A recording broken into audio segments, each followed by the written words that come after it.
श्री माधोपुर में गोपीनाथ जी का मंदिर अपनी प्राचीनता एवं वास्तुशैली के लिए प्रसिद्ध है। मंदिर की नींव कस्बे की स्थापना के समय ही अक्षय तृतीया के दिन 1761 ईस्वी में रखी गई। मंदिर के निर्माण कार्य में लगभग 6 वर्ष का समय लगा था एवं मंदिर में मूर्ति की प्राण प्रतिष्ठा अक्षय तृतीया के दिन 1767 ईस्वी में संपन्न हुई। गोपीनाथ जी की मूर्ति वृंदावन से लाई गई थी एवं गोपीनाथ जी की भव्य मूर्ति को काशी के पंडितों ने मंत्रोच्चार के साथ प्रतिष्ठित किया।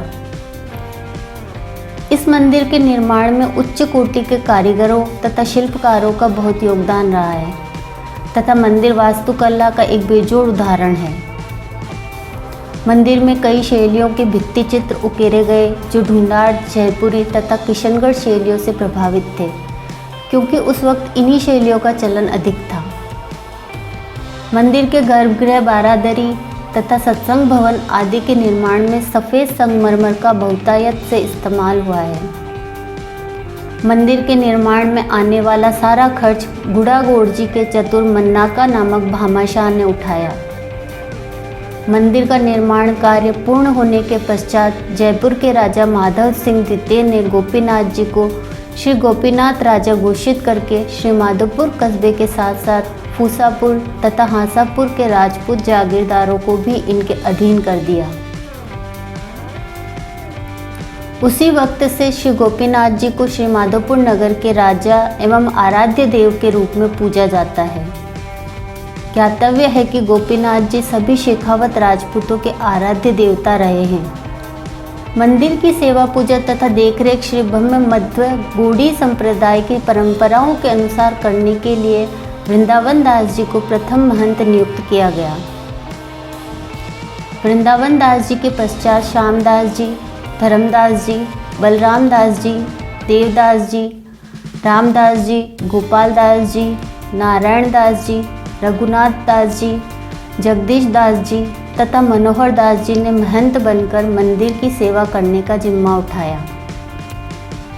मंदिर में सभी उत्सव तथा त्योहार भाईचारे तथा हर्षोल्लास के साथ मनाए जाते हैं। मनाए जाने वाले प्रमुख उत्सवों में जगन्नाथ रथ यात्रा, शरद पूर्णिमा, अन्नकूट, गीता जयंती, विवाह पंचमी, नवरात्रि समारोह, अक्षय तृतीया, निर्जला एकादशी, राधा अष्टमी, होली, बसंत पंचमी, फागोत्सव, तुलसी शालिग्राम विवाह आदि प्रमुख है।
उपरोक्त उत्सवों में जगन्नाथ रथ यात्रा सर्वप्रमुख तथा अत्यंत प्रसिद्ध है। यह रथ यात्रा जगन्नाथपुरी की जगन्नाथ रथ यात्रा की तर्ज पर उसी दिन निकाली जाती है। इसमें भगवान गोपीनाथ के रथ को संपूर्ण नगर में घुमाया जाता है। रथ यात्रा के समय अपार जनसमूह उमड़ता है, जिसकी वजह से नगर एक धार्मिक नगरी के रूप में प्रतीत होता है।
रास रसारंभी वंशी वट तटस्थित है करसन वेणु स्वनेर गोपी गोपीनाथ है श्रीअस्त। भगवान राधा गोपीनाथ को प्रणाम सादर दंडवत करते हुए मैं ये बताना चाहूँगा कि ठाकुर गोपीनाथ जी वृंदावन में 6 गोस्वामियों में से एक गोस्वामी द्वारा पूजित ठाकुर रहे हैं। भगवान कृष्ण का गोपीनाथ स्वरूप इसलिए पूरे जग में विख्यात है कि ये जैसे कि नाम से स्पष्ट हो रहा है, गोपियों के नाथ रहे हैं। गोपियों के नाथ से तात्पर्य यहाँ पर ये है कि जो भगवान के भक्त हैं, जो भगवान के अनन्य अनुरागी भक्त हैं, उन भक्तों के लिए भगवान सदैव एक कृपा पात्र का अहम रोल अदा करते हैं। भगवान जब से बंसी वट के नीचे जब भगवान को प्राप्त किया गया गोस्वामियों के द्वारा, वो पूजित किया गया, और भगवान राधा गोपीनाथ को जब मुग़ल साम्राज्य के समय में ज़मीन के अंदर जाना पड़ा, उसके बाद में प्रकटीकरण होकर के भगवान का यह स्वरूप, गोपीनाथ का यह स्वरूप आया, जो मूल गोपीनाथ का स्वरूप है। जब मूर्ति जो गोपीनाथ ठाकुर की है वो पूरे विश्व में विख्यात मूर्ति इसलिए रही कि जब ब्रजनाभ जो भगवान के प्रपौत्र थे, भगवान के प्रपौत्र ने अपनी प्रपितामह की जो पत्नी थी उनसे पूछा कि हे दादी, मेरे जो प्रपितामह थे उनका स्वरूप क्या था। तो ब्रजनाभ ने मूर्तियाँ बनाई सबसे पहले। तो सबसे पहली जो मूर्ति बनी वो उनकी दादी ने ये कहा कि हे ब्रजनाभ, ये जो मूर्ति बनाई है तुमने, ऐसे भगवान के चरणारविंद हैं। तो उन चरणारविंद के नाम से आज भी वो जो मूल मूर्ति है वो करौली में पूजित है, उनको मदन मोहन जी कहते हैं। उसके बाद में जब मूर्ति बनी तो भगवान का धड़ जो था, भगवान का जो सीना था, वो गोपीनाथ स्वरूप में आया। उसको उनकी दादी ने कहा कि ये गोपीनाथ का स्वरूप इसलिए कहा गया कि उन्होंने कहा कि ऐसे भगवान का धड़ था, तो उनको गोपीनाथ कहा गया। उसके बाद में तीसरी मूर्ति फिर बनाई, वो मुखारविंद आया, वो गोविंद देव। तो गोपीनाथ जयपुर में विराजित हैं, गोविंद देव जयपुर में विराजित हैं। तो ये पूर्ण कृष्ण दर्शन जो है हमारे सौभाग्य से राजस्थान में विराजित है। उन्हीं गोपीनाथ के स्वरूप को ध्यान में रख करके तत्कालीन जो राजे महाराजा थे, खासकर जो हमारे शेखावाटी के जो राजा थे, शेखावत वंशज जितने भी थे, उन शेखावत वंशज राजाओं के पूजनीय गोपीनाथ जी रहे। और गोपीनाथ जी की जगह जगह शेखावाटी में उन्होंने अपने मंदिरों का निर्माण करवाया। उसी श्रृंखला में यहाँ श्रीमाधोपुर में भी मंदिर का निर्माण करवाया गया। मंदिर के जो निर्माणकर्ता जो सेठ थे, जो भामाशा थे, वो बुढ़ागोड़ जी के रहने वाले थे, और उन भामाशा के द्वारा मंदिर का निर्माण 1818 में करवाया गया।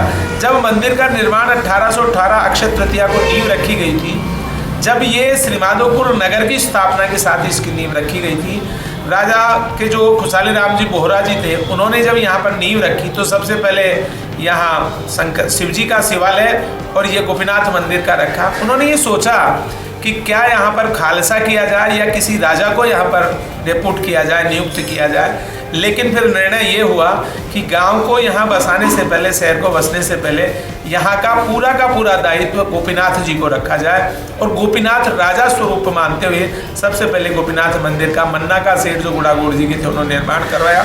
और अक्षय तृतीया सम्मत 1824 को इस मंदिर में राधा गोपीनाथ की इस प्रतिमा को वृंदावन से लाया गया, और वृंदावन और काशी के यहाँ पर विद्वान आए, उन्होंने प्राण प्रतिष्ठा करवाई। और मन्ना का जो सेठ, तत्कालीन जो सेठ थे, वो सेठ अंतिम समय में यही प्रार्थना कामना करके गए भगवान से कि मेरी ऐसी कोई भी संतान उत्पन्न नहीं हो जो आगे बढ़कर के ये कहे कि मन्ना का सेठ ने मंदिर का निर्माण करवाया था, इसलिए आज मन्ना का सेठ का कोई भी वंशज बुढ़ागोड़ जी में वहाँ पर नहीं मिलता है। इस प्रकार से श्रीमाधोपुर में गोपीनाथ जी जो आए, वो श्रीमाधोपुर नगर के सर्वप्रथम 1824 संवत में राजा स्वीकार करके उन्होंने आया। उसी का परिणाम था कि यहाँ के जो भूसापुर और आसपास जालपाले के जितने भी सेवक थे, वो सारे के सारे सेवक उन्होंने जो शेखावत वंशज थे वो उनके पूजित रहे, और ठाकुर ने राजा स्वरूप ग्रहण किया, इसलिए पूरे श्रीमाधोपुर नगर के सर्व पूजित और आराध्य देव वो बने। इस प्रकार से श्रीमाधोपुर नगर की स्थापना से ही श्रीमाधोपुर नगर में गोपीनाथ राजा का, राधा गोपीनाथ का यह स्वरूप यहाँ पर विराजित है। समय समय पर यहाँ पर कई संतों भक्तों के द्वारा खूब सेवा पूजा अर्चना की गई है, लेकिन मुख्य उत्सव चैत्र से लेकर के फाल्गुन तक पूरे वर्ष पर्यंत यहाँ पर उत्सवों का आयोजन किया जाता रहा है। उन उत्सवों में यहाँ पर जन्माष्टमी ठाकुर का जन्मदिन है, जिस दिन ठाकुर इस धराधाम पे है, राधा जी है उनका जिस धराधाम पे है, भगवान का विवाह पंचमी से एक विशेष उत्सव यहाँ पर होता है जो मानसिक शुक्ल पंचमी को जब भगवान राम जानकी का विवाह होता है उस दिन मनाया जाता है। भगवान की जगन्नाथ, कलयुग के जो देव है जगन्नाथ, भगवान कृष्ण का जो ये स्वरूप है कलयुग में, उसको भगवान ने कहा है कि मेरा स्वरूप जो है जगन्नाथ स्वरूप है। उस जगन्नाथ स्वरूप की सेवा पूजा अर्चना जो पूरी नीलांचल में होती है, उसी प्रकार से यहाँ पर पूरा यहाँ उसका कार्यक्रम रखा जाता है।